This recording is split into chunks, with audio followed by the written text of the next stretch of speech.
पे एक अर्ज करता हूँ। आईन और कानून के मुताबिक पाकिस्तान तहरीक इंसाफ के सपोर्टेड कैंडिडेट जिससे आखिरी दिन बल्ला लिया गया था और जिन्होंने पाकिस्तान तहरीक इंसाफ के सपोर्ट के साथ इलेक्शन जीता है, बाकियों को तो हरवाया है, लेकिन जो लोग जीत चुके थे उनमें से 293 मेंबरान साहिबान ने कानून और आईन के मुताबिक सुन्नी इत्तेहाद काउंसिल को ज्वाइन किया था। उसमें 86 नेशनल असम्बली में, 107 पंजाब में, 91 KPK में और 9 MPA सिंध असम्बली में शामिल थे। इस 293 MPA और MNAs के हिसाब से इलेक्शन कमीशन ने इस वक्त हमारे 78 सीट्स रिजर्व को उनके मुताबिक प्रिजर्व रखा है और इस फैसले के मुताबिक इनकी आगे एलोकेशन होगी।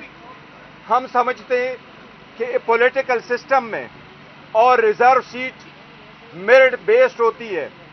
ये अगर इन लोगों के पास जाएगी तो ये उन लोगों में खैरात समझ करके बांटेंगे जिन औरतों को इन पॉलिटिकल पार्टीज ने अपने प्रायोरिटी लिस्ट में भी कभी इंक्लूड नहीं किया था। ये किस प्रायोरिटी लिस्ट की बात कर रहे हैं? इनकी जितनी प्रायोरिटी लिस्ट उठा ले, ये खैरात में ये मानते हुए उन लोगों के दें जिन लोगों को, जिन औरतों को उन्होंने इसका वर्थ नहीं समझा कि उनको प्रायोरिटी लिस्ट में दे।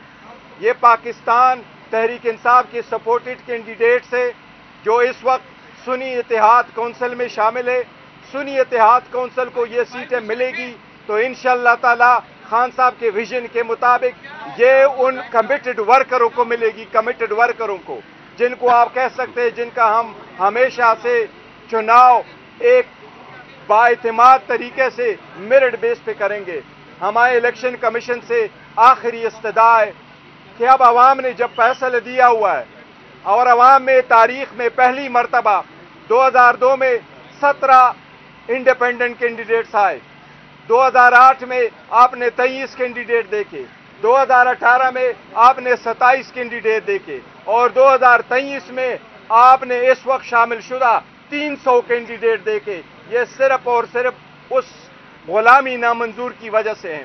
इलेक्शन कमीशन को अगर अवामी नुमाइंदों का एहसास करना है, इस पॉलिटिकल सिस्टम को आगे चलाना है, तो इलेक्शन कमीशन के सामने आज अली जफर ने बेहतरीन आर्गूमेंट्स किए हैं कि ये इख्तियार आपके पास है, आप उनको ऐसे एलोकेट करें जिससे कानून का तकाजा पूरा हो।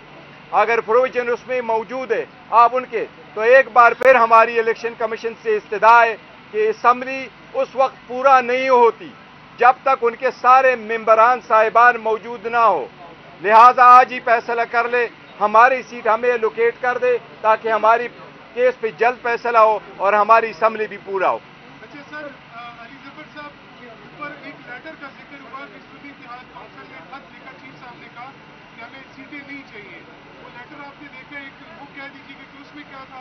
दूसरी बात ये जो 104 की बात हो रही है, क्या वहाँ पर फिर एक दफा आप लोगों को टेक्निकल नॉकआउट किया जा रहा है? जी देखिए, जहाँ तक वो लेटर का ताल्लुक है, वो जो खत है वो दिखाया तो नहीं, मैंने मांगा था इलेक्शन कमीशन से, लेकिन जो अब इत्तला मिली है वो खत असल में 206 सेक्शन के तहत था। वो खत में कहीं ये नहीं लिखा कि हमने लिस्ट नहीं देनी या हम रिजर्व सीट्स नहीं चाहते। वो लेटर तो एक 206 के रिप्लाई में था, जहां एक रूटीन का लेटर लिखा था इलेक्शन कमीशन ने कि जनाब आप अपनी बताइए कि कौन कौन कैंडिडेट है आपके। तो उस पर उन्होंने कहा कि हम कंटेस्ट नहीं किया इलेक्शन, तो हमें ये ज़रूरत नहीं है बताने की। इसलिए वो लेटर का कोई रेलिवेंसी नहीं है इस केस से। आपने सेक्शन 104 का पूछा। सेक्शन 104 में ये लिखा है कि एक पॉलिटिकल पार्टी को लिस्ट देनी है अपनी जो विमेन सीट्स और माइनॉरिटी सीट्स है, और उस सीट्स के मुताबिक फिर उनका फैसला होगा कि उनको कितनी सीटें मिलनी है। लेकिन उसमें ये कहीं नहीं लिखा कि आप अगर एक बार इलेक्शन हो जाए और इलेक्शन के बाद एक पॉलिटिकल पार्टी को जिसने पहले लिस्ट नहीं दी थी मज़ीद लोग ज्वाइन कर ले तो दोबारा लिस्ट नहीं दे सकते। और उस पर हमने उनको बताया कि ऐसे एग्जाम्पल्स हैं। एक तो इलेक्शन कमीशन ऑफ पाकिस्तान की जजमेंट है जिसमें बाप के کیس میں باپ کی ایک پارٹی تھی، انہوں نے بھی لسٹیں نہیں دی تھیں، لیکن ان کو بعد میں لسٹ دینے کی اجازت دی گئی۔ اسی طرح ان کو دکھایا کہ ایک ڈویژن بینچ، ایک 2 ججز کا فیصلہ ہے لاہور ہائی کورٹ کا، جس میں انہوں نے کہا ہے کہ یہ اگر ڈیلے بھی ہو جائے فائل کرنا لسٹ تو اسے کوئی فرق نہیں پڑتا، کیونکہ آپ دوبارہ بھی فائل کر سکتے ہیں، کسی کو نقصان نہیں ہوتا، کیونکہ آپ کی سیٹیں جو ہیں وہ ٹرانسفریبل نہیں ہیں، وہ ٹرانسفر نہیں ہو سکتی، وہ آپ ہی کو ملیں گی، تو کسی اور پولیٹیکل پارٹی کا حق نہیں ہے کہ وہ آپ کے اوپر کسی قسم کی کلیم کرے۔ یہ بالکل اس طرح ہی ہے جس طرح کہ ایک زمین ہے، وہ کوئی خالی دیکھے تو اس کے بعد وہ زمین پہ قبضہ کرنے کی کوشش کرے اور کہے کہ جناب یہ زمین میری ہے کیونکہ کسی کوئی اس پہ نظر نہیں آ رہا۔ یہ باقی جو پولیٹیکل پارٹیز ہیں وہ بالکل اسی طرح ٹریس پاسنگ کر رہی ہیں۔ علی ظفر صاحب یہ بتائیے کہ زیادہ تر وکیل تو اسمبلیوں تک پہنچ گئے، لیکن عمران خان صاحب کا کیا بنے گا سر؟ وہ جیل کے اندر ہی رہیں گے؟ جی بالکل نہیں، انشاءاللہ ان کے کیسز بھی کل فکسڈ ہیں۔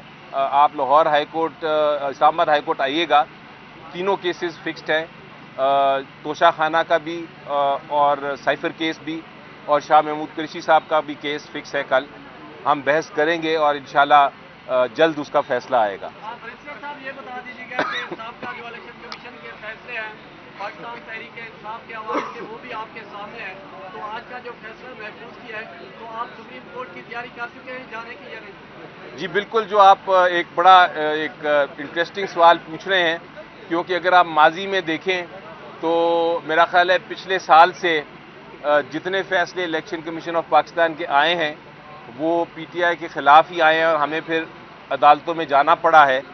امید تو یہ ہے کہ اس بار آئین اتنا صاف ہے اور شفاف ہے اور کلیئرٹی ہے کہ اس میں ایسا نہیں ہوگا، لیکن اگر آپ ماضی دیکھیں تو پھر اس کے مطابق ہم نے تیاری کر لی ہوئی ہے۔ علی ظفر صاحب، یہ جو آپ نے کہا کہ الیکشن کمیشن نے سیٹوں کے حساب سے جو ہے نا ریزرو سیٹ دینی ہے، تو اس کا کوئی ریشیو یا کوئی وہ قائم کیا گیا ہے کہ اس ریشیو کے حساب سے 10 کے اوپر کتنے سیٹیں ملیں گی؟ آئین میں ہی لکھا ہے۔